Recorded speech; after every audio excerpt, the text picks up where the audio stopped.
Okay, I'm not gonna talk about home, and I'm going to try and do this in my most relaxed state in my body and not in the greatest. I'm not going to think about the public speaking of it. I want to just feel relaxed in my body as I do this. It's practice.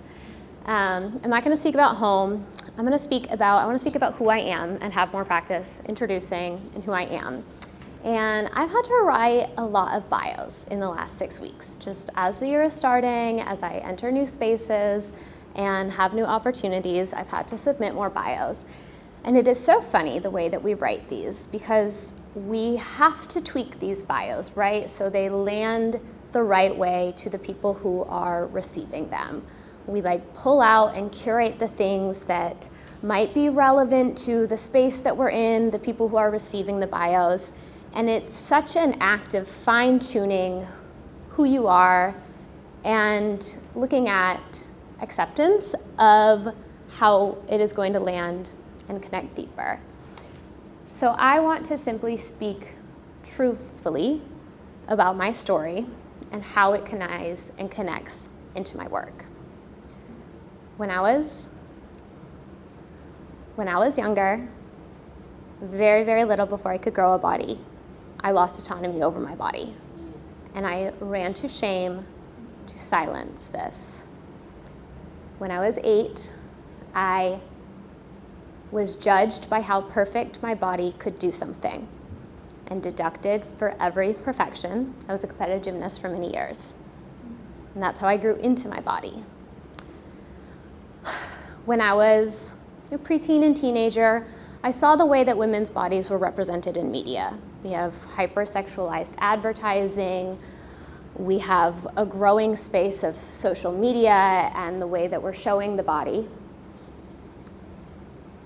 And we have loud vocal voices about violating other women's bodies. And we see more and more truth come out about the way that women's bodies have been violated, and we have continuously lost control over our body. When I was younger, my mother became a single mom and very focused in her career. My dad remarried later, and my stepmother is a high-earning woman in business, very, very top of her company. When I was a teenager, my stepmother decided to open a brick-and-mortar business, an ice cream store. It was her lifelong dream. She grew up kind of out in the woods. She grew up near lakes. It was a very summer spot. And she had memories of her aunt, always serving ice cream. So she opened her own business. When I was a teenager, I began working at that business. When I was a teenager, my aunt became a full-time artist, and she used to always ask me to go to college and represent other artists, go and get business skills so that I could make money and help her make more money being an artist. And I saved every little penny I had from working at my family's ice cream store, and I went and followed my own dreams with it. When I was a late teenager, I lost control of my body again, and I allowed it to be controlled in where it went and how I dressed, and lost autonomy over my own consent. When I was in my early 20s, I fought like fucking hell to get it back and have control and autonomy over my body. Now in my late 20s, I'm a full-time branding photographer. I represent artists, and women get to have control over their body and their voice in a way that I did not always have. Women own their businesses, get to have control over their finances, and make choices about how they dress, how they show up in the world, how they present themselves, what they get to do each and every day, who they get to live with, the relationships they get to stay in. And all of this gets to tie back into the way that they represent their body, they represent their story. And that is the work that I have created for myself. And that's why. So there's my bio, stripped line by line as to how it ties into my work and who I am. But it's not always the bio that is the best to be submitted for every opportunity. Go. Just, Good job. Feedback? yes. I love your posture, by the way. It's a great little power pose, and it's like a relaxed woman pose. I Thank you. love your posture. I think it's going to be moving anime, but like a story about who I am and this is my stand. It actually goes along with your story. I'm taking a stand and this is my bio, whether you like it or not. So you have great posture going. And I thought that it was good. There's things that I would be a little bit more mindful of, and it's very natural and it's very normal for all people, but because you're on a stage, it's like, okay, let's just look at these fine-tuning things. Yes. Be mindful of your cadence and your upspeak. Okay. So upspeak, and you only did it once, but it was a noticeable one, and we're subconsciously always listening. And when we say upspeak, this is a very woman thing. Women do it all the time because it's like trained in us. When we talk like this, and you said the word acceptance, Sounds I like think a it was question. So upspeak is up, Mm-hmm. that, and when we hear that, subconsciously we think this person, people who upspeak traditionally are children, and people who have questions in many different languages. So when we hear upspeak, we go, is she not sure? That's not a conscious thought, that's a subconscious thought. Mm-hmm. So being mindful of upspeak. And then cadence is kind of like music, Mm-hmm. that there's a way that people like it. For example, Shakespeare uses iambic pentameter, which is a very lovely thing. We naturally like, you've got a really nice cadence. She's got like a thing that makes us lull or dance or whatever it is. And I know that you're in front of people, so you're thinking about, this is what I want to say, Mm-hmm. and then this is what I want to say, and then when I was 18, and then this. So being mindful of the cadence, and I'll give you one example where you could have made a really powerful cadence that will probably make everybody in this room cry. Because we're women and we have the same, forget it. Everyone except him would have cried when you mentioned like things You can that, cry too. you can cry too. When you mentioned the different experiences and you listed the experiences that all women went through, if you would have looked at her and said, and this experience, and then you looked at me and this experience, and this one and this one, because you looked at me and I do relate to your story, as I'm sure a lot of people would, Mm-hmm. it helped your cadence, and I would have probably made you cry. Yeah. So these are very minor things. Yeah. Thank So you. I'm not like, oh my, that's terrible. I loved it. I love your story. It's Yeah. empowering. I love your power stance. These are little baby tweaks. Yeah. Perfect. I'm surprised I didn't upspeak more, honestly. Good. Yeah. Thank you. Yes. I want to acknowledge your courage and vulnerability. I do not know all of your story, and we're all, there's at least one person crying here.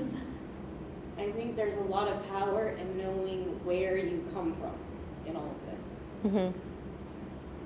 Because statistically, a lot of us come Mhm. from that place. Right.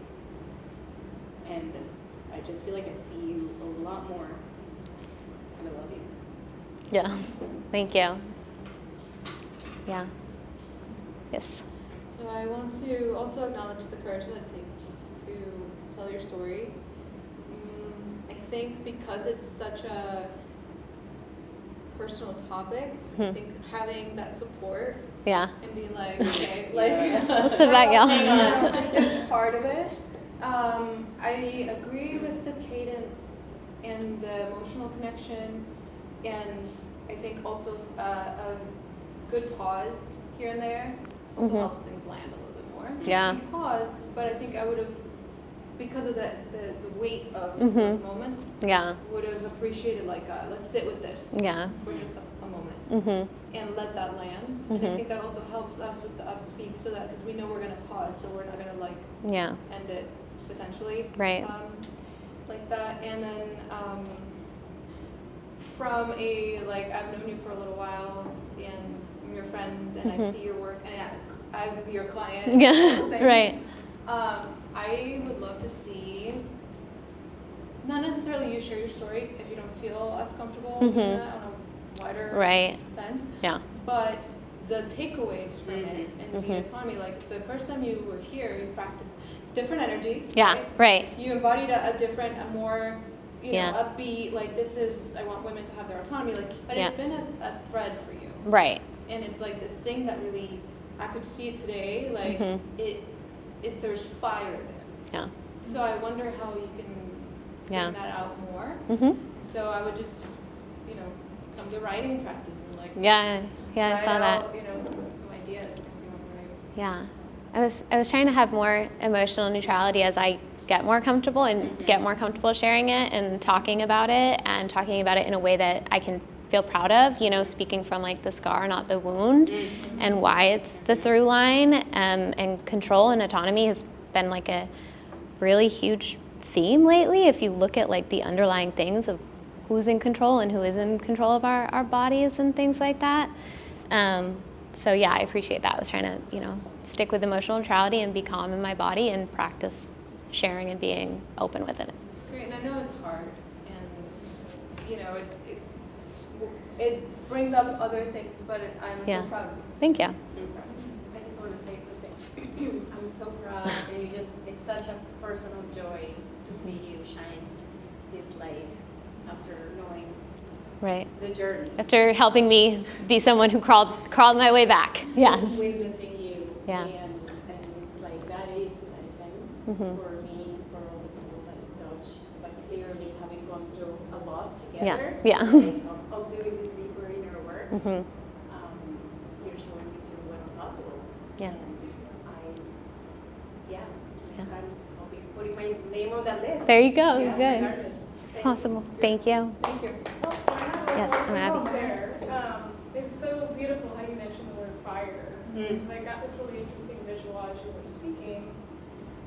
Something I resonated with a lot as a woman who has people-pleasing tendencies and kind of felt controlled, contained almost.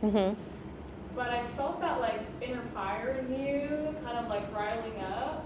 But I felt like you had put like a neat little box around it. It was kind of like, okay, I'm going to share these words that have a lot of pain and a lot of anger, but I'm going to share them in a way that is comfortable for other people to receive. And I kind of noticed at times like your eyes kind of like gazing off into a far point, and I could tell that you were remembering and that you could almost feel like the constraint on your power and your autonomy, which totally resonate with. I think the only expression that I would love to see is I'd love to see you break that box. And I'd love to see you speak from your feet and be like, this is what happened to me, this is wrong. A lot of people have this experience. And because of that, I'm so passionate about what I'm doing. Like, I just want to see you get a little bit, not necessarily mad, like you don't need to get mad at the crowd, but allow yourself to bring those emotions to the surface and use them as fuel for what you're saying, because so many people are going to cry and feel that when you allow yourself out fully. And I think that does happen in the silence.